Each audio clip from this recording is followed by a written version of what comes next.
Hey, John here, real quick. I was asked to build the Weasley Wizards shop sign.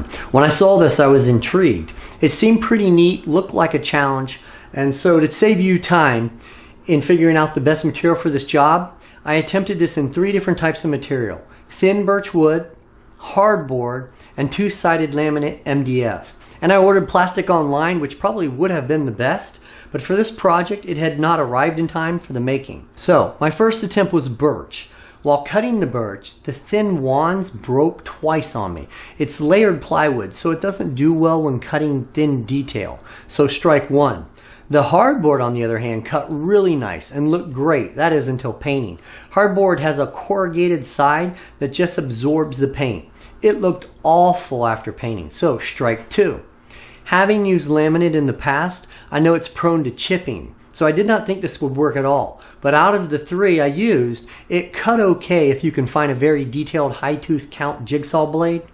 When it was time to paint, the laminate finish gave the surface a pretty high gloss look. So I was very happy. When it came time for the star, I changed it up a bit and used a little bit of piece of plexiglass. This worked great for the star, but if you're thinking about using it for the main piece, I don't think it would have been thick enough.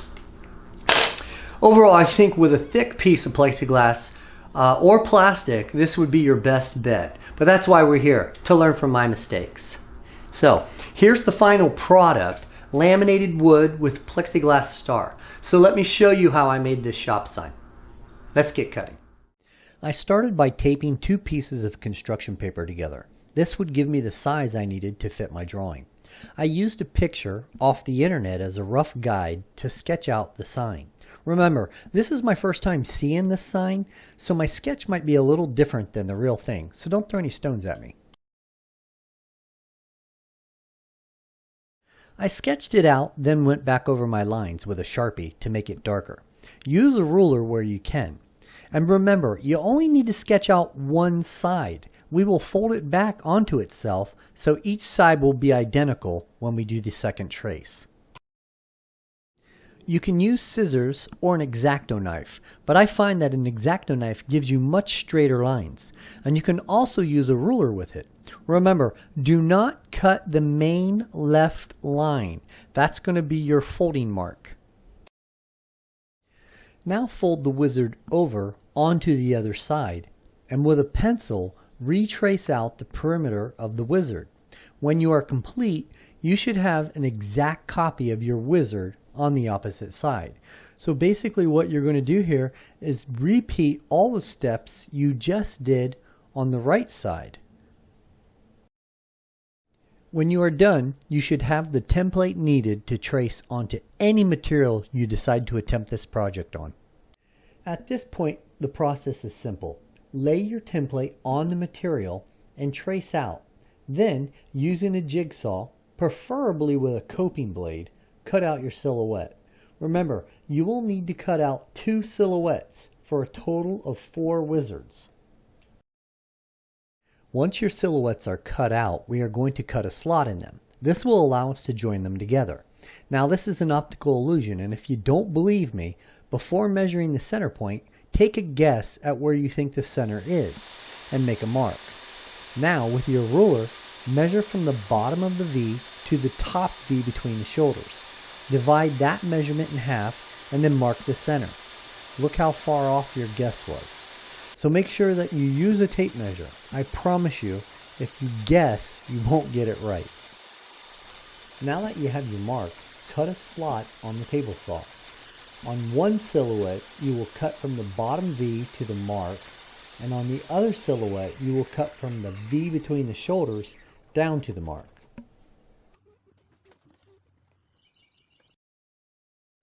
Once complete, you can slide them together to see how they fit.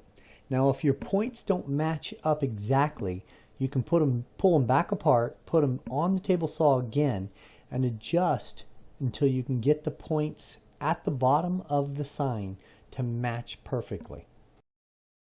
It was at this point I started to get the silhouette ready for painting. I used sandpaper on a stick to smooth out all the rough edges. But we all know how this story turned out. After painting, the corrugated side just looked awful. So let's move on to the next material surface. So the double-sided laminate material was a little thicker than the hardboard.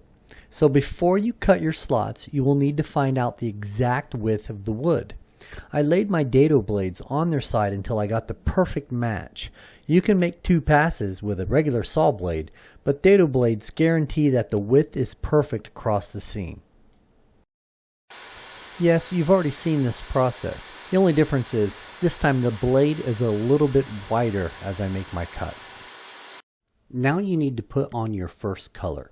I started with orange, and for some reason in my head I thought that one side gets painted one color and the other side gets painted the other color. Yes, I didn't think this one completely through. So, learn from my mistake and just paint one wizard on each side as they lay flat. Then, with some painter's tape and some newspaper, paint the other half of each side. Don't tape the whole thing up. You don't want to risk pulling off any paint with your tape. It actually did not hurt that I painted it orange first. If anything, it just gave it an extra coat, but it was a waste of orange paint.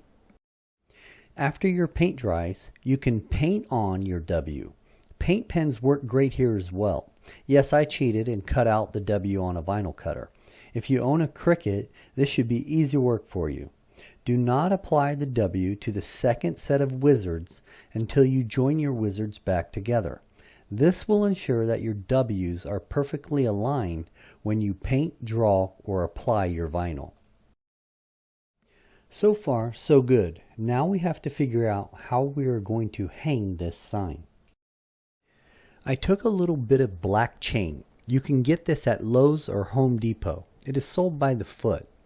I made 2 pieces at 2 inches apiece. This ends up being a failure, so for you, just make one 2-inch piece.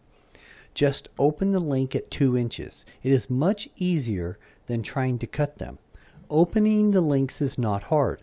Just take a pair of pliers, hold the link firmly, and then twist a flathead screwdriver in the link and the end will open. Remember, you only need one of these. My mistake was making 2. Once your links are open, check that they are wide enough to fit over the edge of your sign. Remember, you only need one of these, so don't make 2. And remember, I don't edit out my mistakes so you can avoid them. And you're going to get a big laugh at this one. I actually thought I had found the dullest drill bit in my garage. But no, I had the drill on reverse when attempting to drill this hole. Watch this noob in action. So I drilled a hole into the wizard's shoulders. In my head, I wanted the chains to cross each other and then add another chain where the smaller ones crossed. This proved way more difficult than I thought it would. So just drill 2 holes on the wizard's shoulders across from each other. Then slide in your end links. Only do 1. Next, open a link on a piece of chain where its length will allow it to extend well above the wizard's hat. This will attach to the lower chain and connect to wherever you want to hang it. Switching over to the plexiglass, I cut out 2 stars. We are going to join them together just like we did the wizards.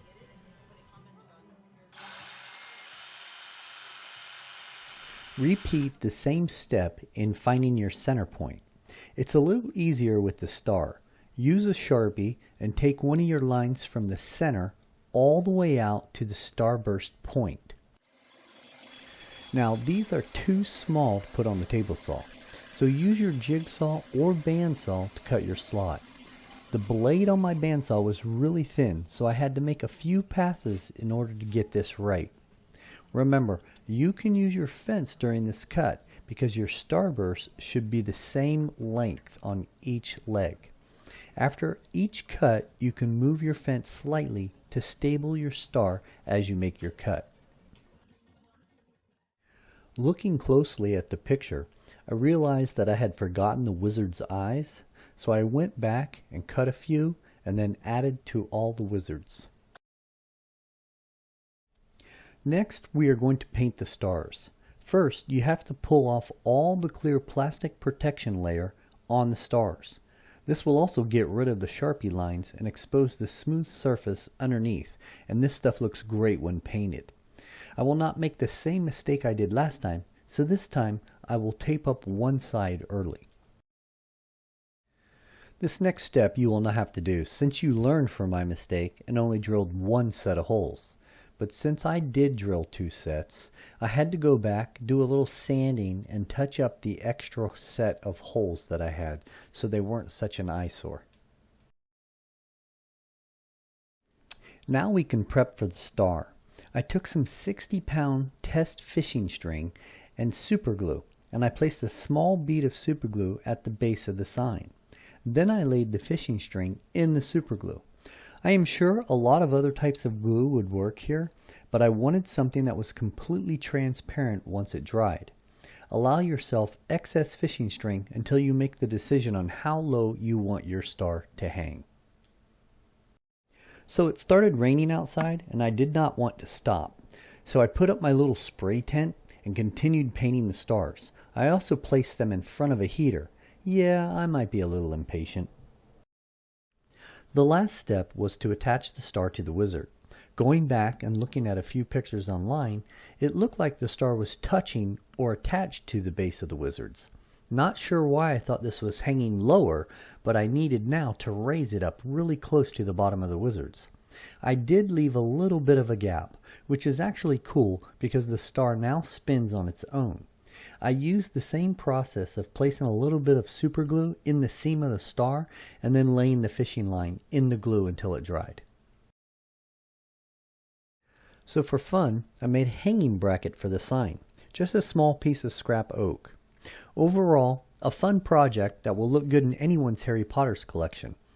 As always, thanks for watching, and if you like the way this turned out, hit that thumbs up, and don't forget to subscribe.